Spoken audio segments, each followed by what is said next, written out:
Hey, Lucky. Welcome to the show. Thanks for coming in and for this podcast. So, how are you doing, man? Thank you for having me. It's great to see you. Okay. So, just little bit about yourself, like what do you do and Sure. So my name is Lucky. I'm a real estate investor. I do Airbnb. I do long-term rental.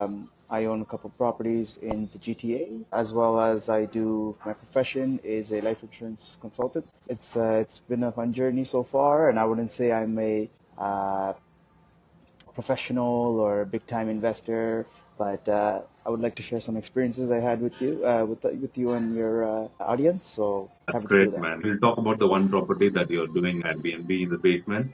When you purchased the property, it was like a partially finished or completely unfinished. So when I bought my property, it was partially finished, but it was not a legal basement, and I didn't have the proper rooms, and so I had to strip it all down and start from scratch. If it's a legal basement, obviously you need the egress windows, you need the fire-rated drywall, you need the separate entrance, has to be a totally private apartment, and the walkways, fire detectors, all connected up and down through the house.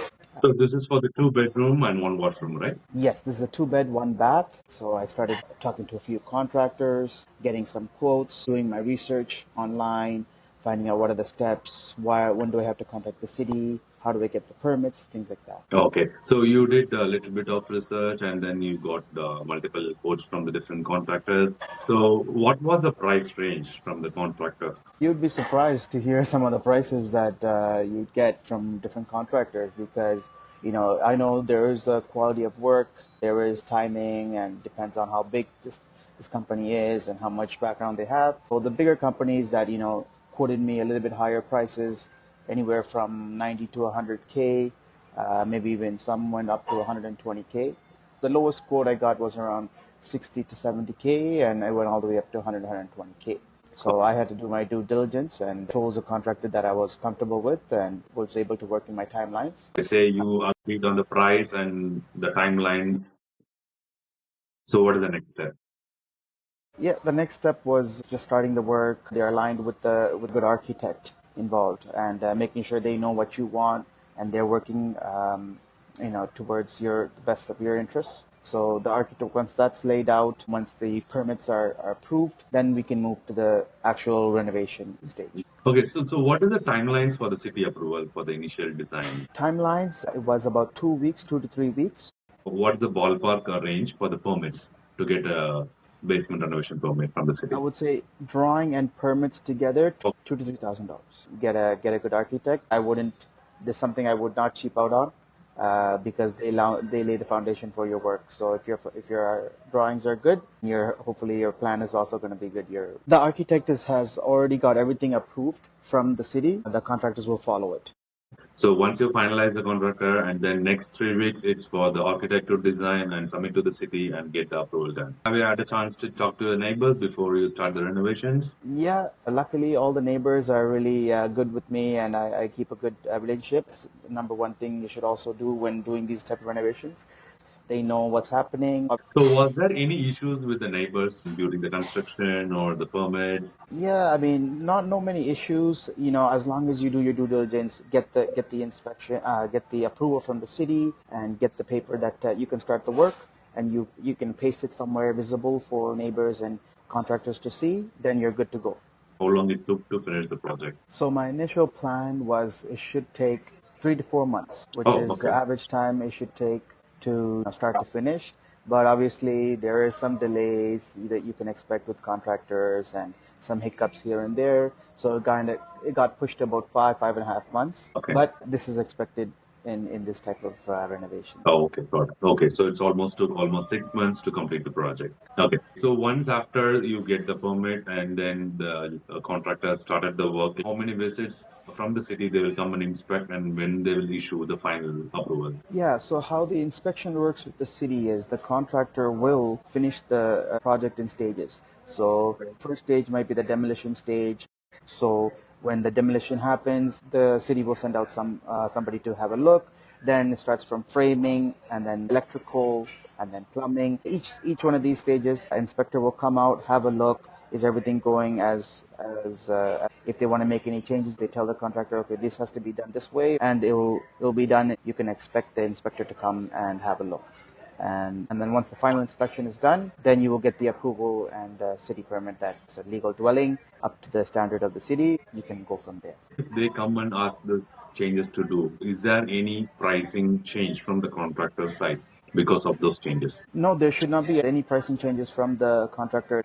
In the beginning of the contract, you have told them that you need this done to the standard of the city, and it has to be a legal dwelling. So whatever the city says, they have to follow it. So if they make any mistakes in the middle and they use a different part or different tool, different wiring for the renovation, then it's going to be on them to make those changes, and they will have to cover the cost for that. How did you structure the payments? Yep, in stages, you should not be paying up front because this is just to save you on both ends, as well as the contractor has the goal to finish your property on time. Same way as the inspections are done in stages, you can pay them in stages, and as well you negotiate that contract ahead of time before the work is done.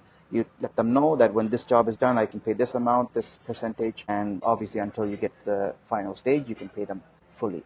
So when you purchased the property, you had that Airbnb thought in your mind, or it was just developed later? So this was 2 years back, and while I was doing the renovations and looking at the market and seeing this Airbnb craze that's happening, and I thought, okay, why not take a stab at this and try my luck? This is something like a side hustle, so I thought doesn't look too hard. I had a few friends and families that started off doing this as well with their cottages and whatnot. So I thought, why not try it for myself? So while I was doing the renovations, this thought had come into my mind, and I planned accordingly. Okay, got it. So initially, when you are purchasing the property, so you just wanted to give it as rent, but later, okay, why don't we do this? So when you're seeing other people doing it, right? For sure. Yeah, yeah. And so Correct. specifically for the Airbnb, is there any like a legal requirements for the Airbnb if you're renting it So out?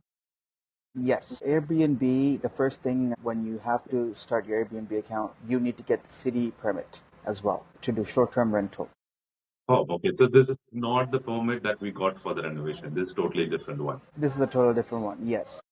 This permit, the thing is, once you have the approved drawings and permits from the city for your basement, then all you do is submit that paperwork to the city again, saying that it is a legal basement, legal dwelling, and you are allowed to do Airbnb out of it. So they'll ask these type of information. So you email that to the city, and they'll give you a STR, term rental permit, to do your Airbnb. Okay. So legal basement is separate, and then if you're specifically doing it for the Airbnb, then we need additional permit to get it from the city.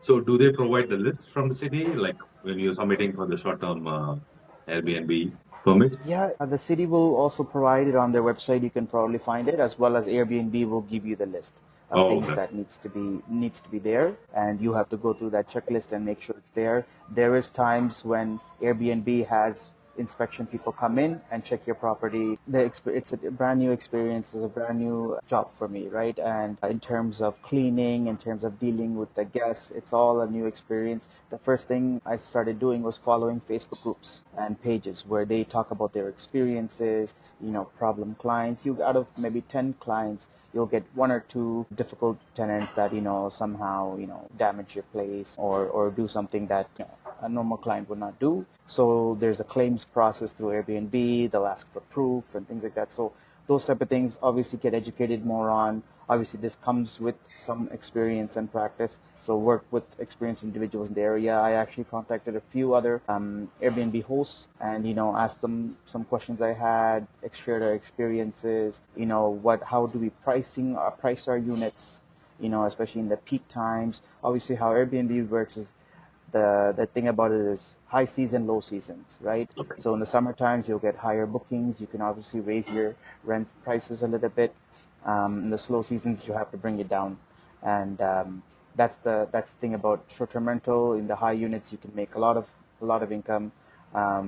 And then the slow seasons, you have to just get through, the winters and stuff that not many people are traveling in the area. That's the difference. Long-term rental, it's So what if we don't have in the prime location? How does it work for the Airbnb? if it's if not in a prime location, there's a little bit more work cut out for you to do. Obviously, you have to get in the neighborhood Facebook groups, try to post a little bit on your property. Just get your property in front of as many eyes as possible. Maybe run some ads and try to have return clients come in, throughout the year. But once you get a good flow of clients coming in, they should be return clients, and you should be able to maintain that. So the based on last 2 years, so definitely you feel that Airbnb was a return on investment is way better than long-term investing, right? Yeah, and in my case, I'm very lucky to have a supportive family, and always when I need, I have someone to look after it for me. I have local cleaners in the area that can do the cleaning for me if not there. A nice income. Also, you have the ability to have access to your unit, and if you want to use it for a weekend or for the week, you can block off the dates and utilize that. That's the great thing. It's still under your kind of control. A long-term rental is a little bit less headache, but it also comes with its pros and cons. It's going to be a steady income throughout the year. So it depends on your liking, if you want a steady income or if you want to, go a little bit above and beyond and get a little bit more and try your luck. That's also Airbnb would be the better term for that. Yeah, I mean it's a great experience if you're willing to learn and try out the short-term rental. It's a great experience to have. Try out both, see what works for you. It's not very difficult at all. If I can do it, anyone can do it as well. That's fantastic. Thank you very much for your valuable information.